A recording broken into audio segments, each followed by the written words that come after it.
Bismillahirrahmanirrahim. Welcome to Aisha Forces Academy. Like my videos, subscribe my channel and press the bell icon for more updates. अस्सलामुअलैकुम students, उम्मीद करता हूँ आप तमाम लोग खैर खैरियत से होंगे और बहुत अच्छी ज़िंदगी गुजार रहे होंगे।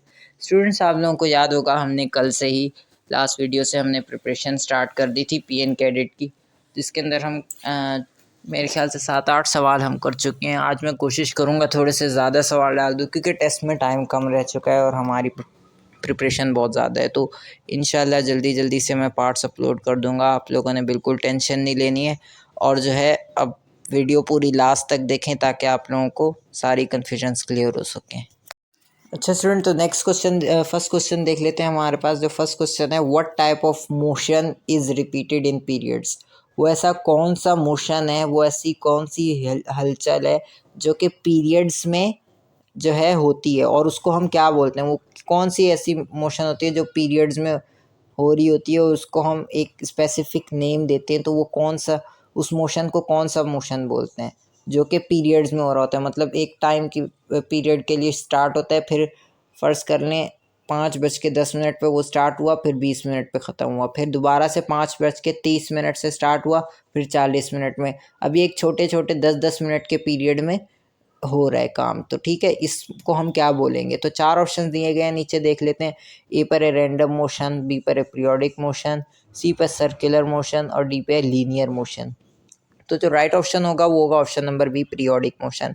पीरियोडिक मोशन ऐसा मोशन होता है जिसमें कोई भी काम पीरियड्स में हो रहा होता है।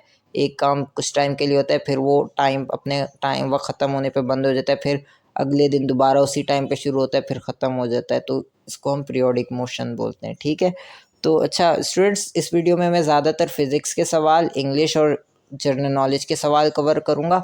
बाकी इंशाल्लाह आज रात में या कल सुबह में जो है कोशिश करूँगा मैं अपलोड कर दूँगा एक और वीडियो जिसके अंदर हम मैथमेटिक्स पूरे तरीके से, ज़्यादातर सवाल उस वीडियो में मैथमेटिक्स के होंगे। तो इंशाल्लाह इसी तरह रोज़ाना चलता रहेगा हमारा और बस आप सपोर्ट करते रहें, हम इंशाल्लाह मेहनत करते रहेंगे, आप लोगों के लिए वीडियोस बनाते रहेंगे। अच्छा, तो स्टूडेंट नेक्स्ट क्वेश्चन देख लेते हैं जल्दी से, जो कि question number 2। In a parallel circuit, अच्छा एक सर्किट है जो कि पैरेलल है, उसके अंदर रेजिस्टेंसेस लगी हुई हैं। अब वो इक्वल होंगी, resistances are equal to dash of the individual resistances. 4 option दिए, sum of, product of, difference of, ratio of. अच्छा, इसके लिए हमें पहले जो है समझना पड़ेगा, 2-3 चीज़ें समझनी पड़ेंगी। कोशिश करूँगा जल्दी से समझा दूँ। सर्किट क्या होता है। सर्किट एक ऐसा वो होता है, बॉडी होती है जिसके अंदर हमारा जो है ना सारा सिस्टम, इलेक्ट्रिकल सिस्टम लगा होता है। फॉर एग्जांपल सर्किट है, उसके अंदर बहुत सारी चीज़ें लगी होती हैं। एक वायर होती है लाजमी, सर्किट के अंदर वायर्स लगी होती हैं बहुत सारी जो कि करंट को फ़्लो करवाती हैं वायर्स के अंदर। उसके अलावा कैपेसिटर्स लगे होते हैं, स्विचेस लगे होते हैं बटन ऑन ऑफ करने के लिए।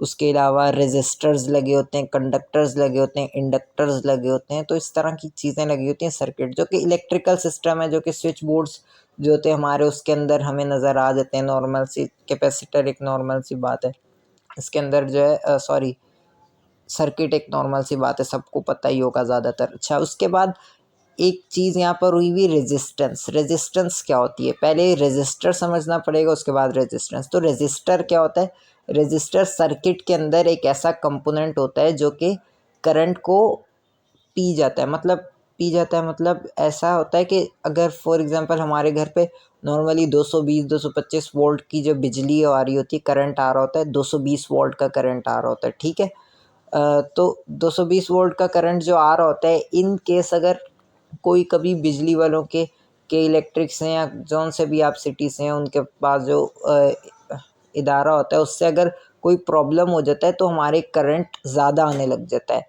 फॉर एग्ज़ाम्पल 300 वोल्ट या 400 वोल्ट का करंट आने लग जाता है। तो उससे क्या प्रॉब्लम होती है, हमारे जो बल्ब वगैरह हैं वो फट जाते हैं, ख़राब हो जाते हैं, पंखे वगैरह जल जाते हैं, फ्रिज वगैरह जल जाते हैं। ठीक है, तो अब अच्छा, फ्रिज की यहाँ पर मैंने एक बात की। फ्रिज में जो है एक हमारे जो फ्रिज के ऊपर एक चीज़ रखी होती है, वो उसके अंदर रेजिस्टेंसेस लगी होती हैं। अगर हम वो फ्रिज के ऊपर जो डब्बा सा होता है, मुझे उसका नाम नहीं याद क्या बोलते हैं उसको, तो वो उस डब्बे के अंदर जो है ना रेजिस्टर लगे होते हैं। रेजिस्टर का काम क्या है कि अगर, क्योंकि फ्रिज बहुत महंगी होती है इसलिए वो उसकी केयर के लिए, जब ज़्यादा कभी वोल्ट की बिजली आ जाए तो जो रेजिस्टेंस उस डब्बे के अंदर लगे होते हैं ना, वो उस ज़्यादा वोल्ट जो होता है ना उसके अंदर से जितना भी एक्स्ट्रा जो वोल्टेज आ रहे होते हैं ना उनको वो हीट में तब्दील करके उड़ा देता है, ठीक है।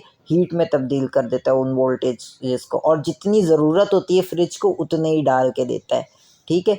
मतलब 220 वोल्ट की जो है फ्रिज को बिजली की ज़रूरत है, तो वो रेजिस्टर ऐसा होता है, अगर 220 वोल्ट की ज़रूरत है लेकिन बिजली हमारे पास 400 वोल्ट की आ रही है, तो इतनी ज़्यादा बिजली से फ्रिज पे प्रेशर पड़ेगा, फ्रिज ख़राब हो जाएगा। लेकिन अगर हमारे पास रेजिस्टर लगा हुआ है तो उस रेजिस्टर की वजह से क्या होगा, वो 400 वोल्ट की बिजली में से 220 जो है वो फ्रिज को दे देगा, बाकी जो बच जाएगी ना, जो एक्स्ट्रा होगी, वो उसको हीट में कन्वर्ट करके गायब कर देगा, ठीक है। यानी कि उसको भाप बना के या हीट में कन्वर्ट करके उड़ा देगा, भाप नहीं सॉरी हीट में कन्वर्ट कर देगा। वो आहिस्ता आहिस्ता ठंडी होती रहेगी और वो ज़ाया हो जाएगी वो एनर्जी, तो वो जो एक्स्ट्रा है, तो रेजिस्टर का ये काम होता है। अब रेजिस्टर की जो रेजिस्टेंस है वो हमें इधर बताई हुई है कि जो, अब रेजिस्टेंस दो तरह की होती है ना, मैं आपको पिक्चर लगा के समझाता हूँ जल्दी से। अच्छा तो स्टूडेंट देखें, ये आपके सामने एक पिक्चर आ रही है, ये जो है ना सर्किट की पिक्चर है। अब इसके अंदर जो है ना रेजिस्टेंस लगी हुई है PR1, और नीचे एक राइट हैंड साइड के नीचे पर लगी है PR2। तो ये लगी है पैरेलल में, यानी कि एक रेजिस्टेंस ऊपर लगी है, एक रेजिस्टेंस नीचे लगी है, ठीक है। तो ये एक R1 रेजिस्टेंस, पहली रेजिस्टेंस को हमने बोल दिया R1, दूसरी रेजिस्टर को हमने बोल दिया क्या, R2, ठीक है। अब ये पैरेलल में, यानी कि एक ऊपर एक नीचे पैरेलल होती है। अगर फॉर एग्जांपल इस तरह से होती कि एक हमारे पास ऊपर जो लगी हुई है उसी के बराबर में एक लगा दी जाती, तो वो हमारी सीरीज़ में हो जाती, ठीक है, सीरीज़ में हो जाती हमारी। तो ये पैरेलल रेजिस्टेंस और सीरीज़ रेजिस्टेंस अलग अलग होती हैं। तो पैरेलल रेजिस्टेंस के लिए उन लोगों ने पूछा हुआ है कि फॉर्मूला क्या होगा रेजिस्टेंस निकालने का, ठीक है। पैरेलल रेजिस्टर लगे हैं, एक ऊपर एक नीचे लगा है, इसके लिए फार्मूला क्या होगा। तो फार्मूला क्या होगा, जितने भी रेजिस्टर होंगे ना, यहाँ पे तो हमारे पास दो हैं, तो इसकी रेजिस्टेंस निकालने के लिए हम सिंपल से क्या करेंगे, जो रेजिस्टर लगी है उसकी वैल्यू देखेंगे, R1 की वैल्यू कितनी है, R2 की वैल्यू कितनी है, जितनी भी होंगी दोनों की, R1 की वैल्यू और R2 की वैल्यू को हम प्लस कर देंगे तो हमारे पास रेजिस्टेंस आ जाएगी। तो क्या किया, प्लस किया। तो इसके अंदर जो MCQs में जो राइट ऑप्शन होगा वो होगा ऑप्शन प्लस वाला, सम ऑफ जो है, इनको जब सम करेंगे यानी कि हम प्लस करेंगे तो हमारी रेजिस्टेंस पता चल जाएगी, ठीक है। अच्छा स्टूडेंट्स, ये मैं जो है ना थोड़ी सी एक्सप्लेनेशन देता हूँ तो टाइम ज़्यादा लग जाता है, तो वीडियो जो है ना आप लोग मुझे बताइएगा, मैं चाहता हूँ कि आप लोग मुझे बताएं, मैं आपकी राय जानना चाहता हूँ कि क्या मैं इसी तरीके से वीडियोस बनाता रहूँ कि उसके अंदर एक्सप्लेनेशन भी थोड़ी थोड़ी सी होती रहे, ताकि एटलीस्ट समझ तो आए ना कि हम क्या पढ़ रहे हैं। वरना मैं रट्टे भी लगवा सकता हूँ कि भाई हाँ ये MCQs है, बस इसका सम ऑफ प्लस करना है, इधर याद कर लो, बस रट्टे मार के चले जाओ, पास हो जाओगे। हो सकता है उससे हमारे 10% बच्चे 20% बच्चे पास हो जाएं, लेकिन ज़्यादातर नहीं पास हो पाएंगे। तो इसलिए आप मुझे अपनी राय बताएं कि क्या मुझे इसी तरीके से जारी रखना चाहिए, क्योंकि इसमें हमारा टाइम बहुत ज़्यादा लगा, मुझे समझाने भी बहुत ज़्यादा टाइम लगता है, और उसके अलावा जो है मुझे अगर कोई चीज़ मुझे नहीं आती तो मुझे ख़ुद पढ़नी पड़ती है वो। तो आप लोग बताएं क्या इसी तरीके से ठीक है, मुझे तो यही तरीका अच्छा लग रहा है ताकि सबको समझ भी आ जाए। आप लोग मुझे बताइएगा, वरना अगर आप मुझे ज़्यादातर कमेंट्स में जो है अगर सब बोलेंगे बस ऐसे MCQs कराते हैं तो मैं वैसे स्टार्ट कर दूँगा, आप लोग लाजमी बताएं। अच्छा स्टूडेंट, तो नेक्स्ट क्वेश्चन जल्दी से देख लेते हैं, जो कि है in a magnet opposite poles of a magnet dash each other. अच्छा, एक मैग्नेट है, उसके अंदर अगर हम अपोजिट पोल्स लगाएंगे, फॉर एग्जांपल नॉर्मली जो हमारे पास घरों में जो मैग्नेट होती है उन मैग्नेट की बात नहीं करता, उनमें हमें पता नहीं चल पाता, होते वो भी उसी तरह के हैं लेकिन उनमें पता नहीं चल पाता। एक फिज़िक्स के लिए जो है ना, सीखने के लिए अलग से एक मैग्नेट मिलता है, जिसका एक रेड पोल होता है, एक ब्लैक पोल होता है, ठीक है। या एक कई में एक ब्लू पोल भी होता है। तो अगर हम रेड और रेड को एक साथ दो मैग्नेट लें और रेड को एक साथ अटैच करेंगे ना, तो वो चिपकेगा नहीं, ठीक है। और अगर हम ब्लू और ब्लू को एक साथ अटैच करेंगे वो भी नहीं चिपकेगा।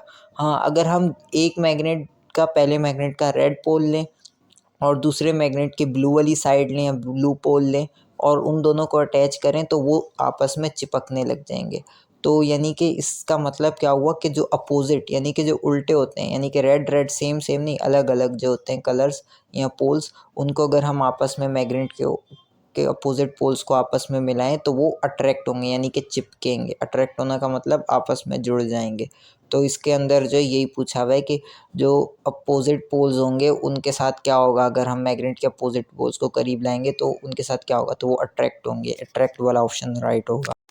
क्वेश्चन नंबर 4 देख लेते हैं, जो कि है time period is the reciprocal of dash. Time period जो है रेसिप्रोकल होता है किस चीज़ का। ये 4 ऑप्शंस दिए, इनमें से बताना है टाइम पीरियड किस चीज़ का रेसिप्रोकल होता है। देख लेते हैं। ए पर है फ्रीक्वेंसी, बी पर है वेवलेंथ, सी पर है एम्पलीट्यूड और डी पर है वेलोसिटी।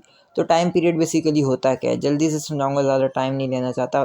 टाइम पीरियड जो होता है वेव में होता है। वेव क्या होती है, लहर। लहर क्या होती है, जो हमने पानी में देखा होगा, जब हम सी व्यू वगैरह पे या कहीं भी समंदर वगैरह पे गए हो तो हमने देखा होगा वेव्स आ रही होती है, लहरों में पानी आ रहा होता है। और दूसरी बात, एक और चीज़ से समझा सकता हूँ मैं। आप एक रबर बैंड लें, रबर बैंड लेके एक कोने से उसको जो है ना बीच में से कट कर लें, ठीक है। कट करेंगे, एक कोना उसका पकड़ें, एक कोना किसी और को पकड़ाएं, ठीक है। अब दो कोने दोनों को जो है ना हल्का सा खींच के रखें, ठीक है। जब खींच के रखेंगे आप, तो आप जो है ना उसको बीच में से जो है ना टंग करके जो है ना हल्का सा झटका देंगे ना बीच में से, यूँ चुटकी मारेंगे उसके ऊपर, तो उसके अंदर जो है ना वेव्स, वो जो है ना लहरें बनना शुरू हो जाएंगी, वेव्स। वो आपको बेसिकली इतनी बहुत तेज़ स्पीड में होती हैं तो आपको अच्छे से नज़र नहीं आ पाएंगी, लेकिन अगर आप उसको स्लो मोशन में करके देखें, इतनी ज़रूरत नहीं है, वैसे पता चल जाएगा आपको। स्लो मोशन में ज़्यादा अच्छा पता चल जाता है, लेकिन आपको पता चल जाएगा उसके अंदर वेव्स आ रही हैं। एक यूँ पहले वेव्स आती है, फिर नीचे जाती है, फिर ऊपर जाती है, फिर नीचे जाती है, तो वेव्स ये होती हैं। अच्छा, एक वेव का जो साइकिल जो कंप्लीट होता है, मतलब जितनी बड़ी बॉडी है उस हिसाब से वेव का जो साइकिल कंप्लीट होता है वो कितने टाइम में कंप्लीट हो रहा है, वेव कितनी देर में पहुंच रही है, उसका जो टाइम होता है उसको हम टाइम पीरियड बोलते हैं, ठीक है। अच्छा, अब टाइम पीरियड किस चीज़ के बराबर होता है, टाइम पीरियड को हम किस चीज़ के बराबर कहते हैं, तो टाइम पीरियड होता है रेसिप्रोकल के बराबर। किसके रेसिप्रोकल के बराबर, रेसिप्रोकल क्या होता है, यानी कि डिवाइड में, 1/, जो भी चीज़ होगी वो रेसिप्रोकल में होगी, यानी कि डिवाइड हो रही होगी वो चीज़। तो 1/, के नीचे जो भी चीज़ आएगी वो आएगी 1/, के नीचे। तो 1/, के नीचे क्या आएगा, फ्रीक्वेंसी। फ्रीक्वेंसी जो है हमारा राइट ऑप्शन होगा। टाइम पीरियड 1/f यानी कि फ्रीक्वेंसी के बराबर होती है। अच्छा स्टूडेंट, नेक्स्ट क्वेश्चन देख लेते हैं जल्दी से, जो कि हमारे पास question number 5। Rubber, glass, plastic are good dash. जो रबर होती है हमारे पास, रबर बैंड बोल लें या कोई सी भी रबर बोल लें आप, उसके अलावा जो ग्लास होते हैं और जो प्लास्टिक होते हैं वो अच्छे क्या होते हैं, कंडक्टर होते हैं अच्छे, इंसुलेटर होते हैं अच्छे, सेमी कंडक्टर होते हैं अच्छे, या सुपर कंडक्टर्स होते हैं अच्छे। अच्छा, पहले आपको कंडक्टर्स और इंसुलेटर में फ़र्क होना चाहिए, पता होना चाहिए, तभी आप बता सकते हैं।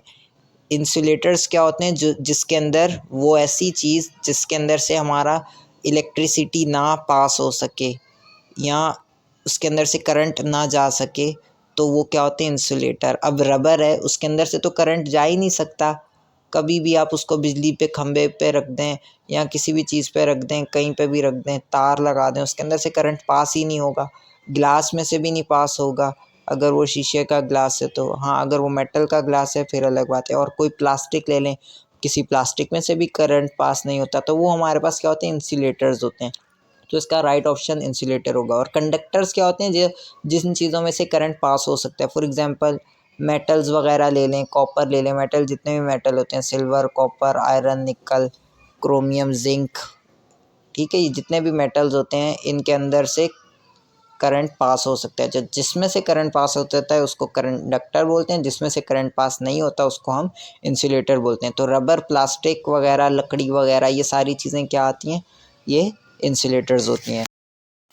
अच्छा स्टूडेंट्स, हमारे पास नेक्स्ट क्वेश्चन आ जाता है, the ratio between output and input is called dash. अच्छा, आउटपुट और इनपुट का जो रेशियो होता है उसको हम क्या बोलते हैं, तो 4 ऑप्शंस दिए हैं। ए पर एफिशिएंसी, बी पर प्रोडक्टिविटी और सी पर रेशियो, डी पर है गेन। आउटपुट इनपुट होता है क्या, इनपुट वो होता है जो हम किसी मशीन में, मैंने लास्ट वीडियो में भी आउटपुट इनपुट समझाया था, आज फिर बता देता हूँ। किसी मशीन में अगर हम कोई ताकत लगा रहे हैं, किस लिए लगा रहे हैं, ताकि वो हमें रिज़ल्ट दे। फॉर एग्जांपल मैंने एग्जांपल जूसर की दी थी। एक जूसर में हम बिजली की ताकत लगा रहे हैं, बिजली में उसका जो है ना स्विच बोर्ड में हम उसका स्विच लगा रहे हैं और उसके अंदर हमने चीज़ें डाल दी हैं जूस बनने के लिए, ठीक है। अब वो जब बिजली उसको मिलेगी, यानी कि बिजली एक फोर्स है, एक ताकत लग रही है उसके अंदर, जा रही है, ठीक है। अब वो क्या करेगा, बिजली से जो है जूस बनेगा हमारा, वो ब्लेंड हो जाएगा, ठीक है। उसके बाद जूस निकल के आ जाएगा। जूस निकल के आएगा मीन्स आउटपुट निकल के आएगा। तो इनपुट और आउटपुट का जब हम रेशियो करते हैं तो वो क्या कहलाता है? ऑप्शन नंबर ए, एफिशिएंसी कहलाता है, ठीक है। और एफिशिएंसी से हम पता कर सकते हैं कितना अच्छा आउटपुट। अच्छा स्टूडेंट, नेक्स्ट क्वेश्चन देख लेते हैं, जो कि question number 7। The equation E is equals to MC square, C represents dash. अच्छा, एक इक्वेशन होती है E is equals to MC square. E is equals to MC square, ये आइंस्टाइन ने बहुत मशहूर इक्वेशन दी थी, ठीक है। MC स्क्वायर, अच्छा इसके अंदर पूछा गया है कि M तो मास को रिप्रेजेंट कर रहा है, C किस चीज़ को रिप्रेजेंट कर रहा है? तो C के बारे में हमने बताना है। M से तो मास है यानी कि वेट, ठीक है। C किस चीज़ को रिप्रेजेंट कर रहा है तो ये बताना है। 4 ऑप्शन दिए गए हैं। ए पर स्पीड ऑफ साउंड, बी पर स्पीड ऑफ लाइट, सी पर एक्सिलरेशन ड्यू टू ग्रेविटी और डी पर प्लैंक्स कांस्टेंट। तो जो राइट ऑप्शन होगा ऑप्शन नंबर बी होगा, स्पीड ऑफ लाइट, यानी कि सी इसके अंदर लाइट की रफ्तार, लाइट कितनी तेज़ आती है उसको रिप्रेजेंट कर रहा है। तो हमारा right option option number B होगा। अच्छा स्टूडेंट, नेक्स्ट क्वेश्चन देख लेते हैं जल्दी से। क्वेश्चन नंबर 8 है, the centripetal force of a body in a circle is increased by dash. अच्छा एक सर्कल होता है जिसके अंदर सेंट्रीपिटल फोर्स है, वो किस चीज़ से इंक्रीज होएगी, किस चीज़ की वजह से उसकी सेंट्रीपिटल फोर्स बढ़ेगी। तो पहले सेंट्रीपिटल फोर्स समझ लेते हैं जल्दी से। मैंने पहले भी आई थिंक सेलर में समझाया था ये, फिर बता देता हूँ। तो सेंट्रीपिटल फोर्स होती क्या है? किसी भी बॉडी, कोई भी बॉडी है, कोई भी चीज़ है, उसको अगर आपने गोल गोल घुमाना है तो वो गोल घूम रही है। फॉर एग्जांपल, आपने एक धागा दिया, उसके ऊपर एक कॉर्नर पे बड़ा सा धागा लिया, उसके कॉर्नर पे पत्थर बांध दिया। अब उस धागे को आप पकड़े एंड से, उसके धागे के एंड से, और गोल गोल घुमाएं अपने हाथ से। तो जब वो घूम रहा होगा तो वो कौन सी मोशन होगी? सर्कुलर मोशन, यानी कि वो गोल गोल घूम रहा है। वो किस मोशन में घूम रहा है? सर्कुलर मोशन में घूम रहा है। अब वो जब वो घूम रहा है तो उसका जो सेंटर होगा ना, जो मिड वाला पॉइंट होगा जो आपके हाथ में होगा, वो उसका सेंटर होगा, ठीक है। बीच में सर्कुलर मोशन का वो सेंटर होगा। अब वो सेंटर की अराउंड ही घूम रहा होगा। अब वो एक सेंटर के अराउंड घूम रहा है। जो पत्थर जो धागे पे बंधा हुआ है वो आपके एक सेंटर के अराउंड घूम रहा है। और सेंटर क्या है? जो आप जिससे आपने धागे को पकड़ा हुआ है अपनी उंगलियों से, वो उसका सेंटर होगा, ठीक है। अब वो सेंटर के अराउंड किस वजह से घूम रहा है, किस ताकत की वजह से, किस फोर्स की वजह से घूम रहा है? सेंट्रीपिटल फोर्स की वजह से। वो उसको सर्कुलर मोशन में घुमा रही है। वो कौन सी फोर्स है? सेंटर के अराउंड जो सर्कुलर मोशन में घुमा रही है वो सेंट्रीपिटल फोर्स है, ठीक है। अच्छा, तो सेंट्रीपिटल फोर्स कब ज़्यादा होती है ये पूछा गया यहाँ पर। अब ये डिपेंड करती है उसके साइज़ पर, वेट पर डिपेंड करती है।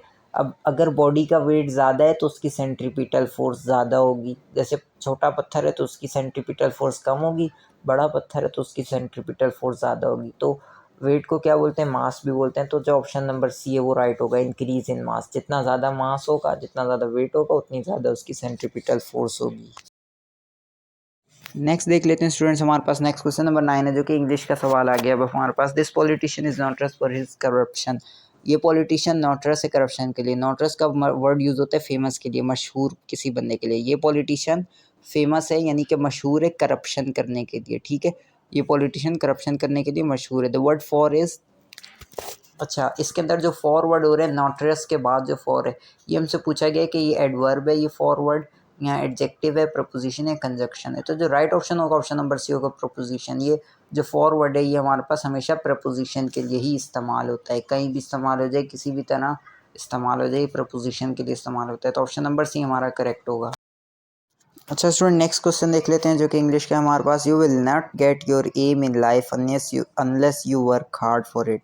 अच्छा, इस सवाल का पहले मतलब समझ लेते हैं। You will not get your aim in life, तुम कभी भी अपना मकसद नहीं पा सकते अपनी ज़िंदगी में जब तक तुम मुश्किल यानी कि मेहनत नहीं करोगे। तुम अपनी ज़िंदगी में अपना मकसद हासिल नहीं कर सकते जब तक तुम अपनी ज़िंदगी में मेहनत नहीं करोगे। अच्छा, इसके अंदर जो अनलेस यूज़ हो रहा है, ये एक वर्ड है। ये पूछा गया है कि क्या चीज़ है हमारे पास इंग्लिश में, इसको क्या बोला जाता है? एडवर्ब बोला जाता है, एडजेक्टिव बोला जाता है, प्रपोजिशन बोला जाता है, कंजक्शन बोला जाता है। तो जो इसका राइट ऑप्शन होगा डी ऑप्शन होगा, कंजक्शन। इसको हम क्या बोलते हैं? कंजक्शन बोलते हैं। अनलेस को कंजक्शन बोलते हैं। उसकी वजह क्या है?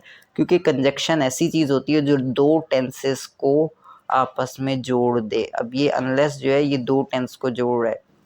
पहला टेंस कौन सा है? You will not get your aim in life, तुम अपनी ज़िंदगी में अपना मकसद हासिल नहीं कर सकते अनलेस, फिर इसने अनलेस जो है इसने एक और सेंटेंस इसके साथ जोड़ दिया, you work hard for it, जब तक तुम अपनी मेहनत नहीं करोगे। ठीक है, तो जो कंजक्शन है वो दो सेंटेंसेस को आपस में जोड़ता है। तो इधर अनलेस जो है ये कंजक्शन होगा, क्यों? क्योंकि ये दो सेंटेंसेस को आपस में जोड़ रहा है। तो स्टूडेंट नेक्स्ट क्वेश्चन देख लेते हैं जल्दी से, जो कि हमारे पास question number 11, synonym of incredulous is actually dash. तो यहाँ पर एक वर्ड दिया है जो कि इनक्रेडुलस है, इसका सिनोनियम पूछा गया है, यानी कि सेम मतलब वाले अल्फाज पूछा गया है। ठीक है, तो चार ऑप्शन दिए हैं कि ए पर है अनरिलायबल, बी पर है डिसऑनेस्ट, सी पर है रिलायबल, डी पर है इनडिफरेंट। अच्छा, इनक्रेडुलस को सिनोनियम इसका पता करने के लिए हमें पहले इसका मतलब समझना पड़ेगा। इनक्रेडुलस का मतलब होता है डिसबिलीविंग, यानी कि कोई ऐसी हैरान कुन चीज़ हो जाए जिसके ऊपर हमें एतमाद ही ना हो। यानी कि फॉर एग्ज़ाम्पल आप जो है आपने, अल्लाह ना करे ऐसा कभी हो, लेकिन आपने जो है एग्ज़ाम्पल के लिए बता रहा हूँ कि आपने एक इम्तहान की बिल्कुल तैयारी ही नहीं करी, ठीक है, और बिल्कुल आपको पक्का 100% यकीन है आप फेल ही होंगे, अल्लाह ना करे ऐसा हो कभी। तो और अचानक से आपका रिज़ल्ट आता है और आप फर्स्ट आ जाते हैं, तो आपको हैरान कुन होगा ना, तो ये इनक्रेडुलस चीज़ होगी। ठीक है, आपके लिए तो समझ ही होंगे, उम्मीद करता हूँ। इनक्रेडुलस का मतलब ये होता है। अब इसी तरह चार ऑप्शन दिए, इनमें से कौन सा होगा? अनरिलायबल। अनरिलायबल का भी मतलब सेम ही होता है कि कोई हैरान कर देने वाली चीज़ जिस पर यकीन ही ना आ रहा हो। ठीक है, तो ऑप्शन नंबर ए हमारा इनक्रेडुलस का सिनोनियम होगा, जो कि हमारा राइट ऑप्शन है। अच्छा जी, तो नेक्स्ट क्वेश्चन देख लेते हैं, जो कि क्वेश्चन नंबर 12, सिनोनियम ऑफ एंजेमा। एंजेमा एक वर्ड है जिसका हमें सिनोनियम बताना है। तो स्टूडेंट्स, एंजिमा का मतलब क्या होता है? एंजिमा का मतलब होता है कोई मिस्ट्री, कोई ऐसा सवाल जिसके अंदर जो हमें दिमाग लगाना पड़ रहा है और मतलब वो इंटेलिजेंस यूज़ करनी पड़ रही है। तो नीचे चार ऑप्शंस दिए गए हैं, चारों में से देख लेते हैं किसका जो आंसर है वो दिमाग लगाने वाला है, यानी कि कोई पज़ल सॉल्व करने वाला है। तो इसके अंदर चार ऑप्शंस हैं, ए पर है पज़ल, सी बी पर है क्लैरिटी, सी पर है सर्टेनिटी, डी पर है ट्रांसपेरेंसी। तो तीन आखिर वाले तो बिल्कुल ही नहीं हो सकते, सबको समझ आ रही है, ए वाला ऑप्शन ही राइट होगा, पज़ल। पज़ल का मतलब भी यही होता है, कोई मिस्ट्री सॉल्व करना, किसी चीज़ में दिमाग लगाना, इंटेलिजेंस यूज़ करना बहुत अच्छे से। तो एंजिमा का यही मतलब होता है। अच्छा स्टूडेंट, नेक्स्ट क्वेश्चन है question number 13, what is the hottest place in Pakistan. Pakistan की सबसे गर्म जगह कौन सी है? तो चार ऑप्शन दिए गए, नीचे देख लेते हैं जल्दी से, कराची, लाहौर, जैकबाबाद और कोयटा। कोयटा तो हो नहीं सकता, बिल्कुल ही ठंडा इलाका है, कोई गर्मी इतनी ख़ास होती नहीं है, खुश्क मौसम होता है। तो ऑप्शन नंबर सी जो है, कराची में भी और लाहौर में भी बहुत ज़्यादा गर्मी होती है, लाहौर में तो ज़्यादा ही होती है, लेकिन जो ऑप्शन सी है जैकबाबाद, इसमें सबसे ज़्यादा गर्मी होती है पाकिस्तान में, तो ये ऑप्शन राइट होगा। अच्छा स्टूडेंट, नेक्स्ट क्वेश्चन देख लेते हैं, जो कि है 14, what is the freezing point of water in Celsius. पानी का फ्रीजिंग पॉइंट, यानी कि किस पॉइंट पर पानी जो है जमना शुरू हो जाता है, फ्रीज होना शुरू हो जाता है। तो चार ऑप्शंस दिए नीचे, ए पर है 0 डिग्री सेंटीग्रेड, बी पर है 100 डिग्री सेंटीग्रेड, सी पर है -10 डिग्री सेंटीग्रेड और डी पर है 20 डिग्री सेंटीग्रेड। तो जो राइट ऑप्शन होगा वो होगा option number A, 0 degree centigrade. 0 degree centigrade पर पानी जो है जमना, फ्रीजिंग पॉइंट उसका स्टार्ट हो जाता है, यानी कि पानी जमना शुरू हो जाता है। ठीक है, अच्छा, कई जगह पर ये भी हो सकता है कि हमें फ़ारेनहाइट में दिया हो आंसर। सेल्सियस यूनिट होता है इसका, फ़ारेनहाइट अलग यूनिट है, केल्विन अलग यूनिट है, और जो सेल्सियस है ये अलग यूनिट है। तो हो सकता है फ़ारेनहाइट में दे दिया हो। अगर फ़ारेनहाइट में दिया होगा तो हमारे पास जो 32 डिग्री फ़ारेनहाइट जो होगा वो हमारे पास फ़ारेनहाइट में राइट आंसर होगा। कितना? 32 डिग्री फ़ारेनहाइट। और अगर केल्विन में दिया हुआ है तो हमारे पास 273.15 केल्विन अगर होगा तो उस पॉइंट पर पानी जमना शुरू हो जाता है। तो मैंने आपको तीनों का बता दिया, सेल्सियस में 0 डिग्री, और उसके अंदर फ़ारेनहाइट में जो है 32 डिग्री फ़ारेनहाइट, और जो केल्विन है उसके अंदर 273.15 केल्विन जो है, इस पॉइंट पर हमारा फ्रीजिंग पॉइंट स्टार्ट हो जाता है। अच्छा, अगर बॉइलिंग पॉइंट का पूछा जाए तो 100 डिग्री सेंटीग्रेड पर पानी बॉयल होना शुरू हो जाता है। अच्छा स्टूडेंट, नेक्स्ट क्वेश्चन देख लेते हैं, what is the largest building in Pakistan. अच्छा, ये हमारा लास्ट क्वेश्चन होने वाला है, इसके बाद हम नेक्स्ट पार्ट में कुछ सवाल देखेंगे। तो what is the largest building in Pakistan, Pakistan की सबसे बड़ी जो बिल्डिंग है वो कौन सी है। तो चार ऑप्शन दिए गए हैं, पर है कायदे आज़म लाइब्रेरी, बी पर है लाहौर हाई कोर्ट, सी पर पाकिस्तान सेक्रेटरीट इस्लामाबाद और डी पर है बहरिया आइकन टावर। तो जो राइट ऑप्शन होगा ऑप्शन नंबर डी होगा, बहरिया आइकन टावर। बहरिया आइकन टावर पाकिस्तान की सबसे बड़ी बिल्डिंग है। फ्रेंड्स, अगर आपको वीडियो पसंद आई हो तो आप लाइक करें, सब्सक्राइब करें और शेयर भी करें। अगर आपको कोई भी प्रॉब्लम आए तो आप कमेंट करके मुझसे कुछ भी सवाल पूछ सकते हैं। मैं एवरी टाइम आपके लिए रेडी रहूँगा और आपका कमेंट का जवाब दूंगा इंशाल्लाह। तो स्टूडेंट, अल्लाह हाफिज़, अपना ख्याल रखिएगा।